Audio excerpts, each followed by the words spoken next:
So, hello guys, ito na nga ang ating proseso sa paggawa ng dishwashing liquid. Yung isang timba na yan, nilagyan ko yan ng 14 liters na tubig. Distilled water ang nilagay ko po dyan. So, kinuha ko ang gel. Nilagay ko yan dyan ng paikot sa timba. Yan, ikot lang. Ang bilis ng transition, ubos na agad. Nilagay kong sumunod ay ang foam booster. Doon, nilagay mo din yan ng paikot. Ibabad ng 10 minutes. After 10 minutes, haluin ng maigi. Lalo na yung gel dyan. Mahirap haluin. So, sumunod kong nilagay ang degreaser. Haluin hanggang matunaw. Sumunod ko namang nilagay ay ang antibac scent of strawberry. Haluin din yan ng mabuti. Halo pa. Sige. Sumunod kong nilagay ang colorant.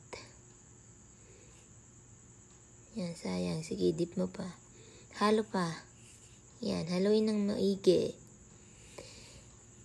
Ito guys, ang paglalagay ng salt na yan ay dahan-dahan. Pati ang paghahalo ay dahan-dahan lang. Hanggang lumapot. Kasi yung mixture may tendency na hindi maging malapot kung mabilis ang iyong paghalo.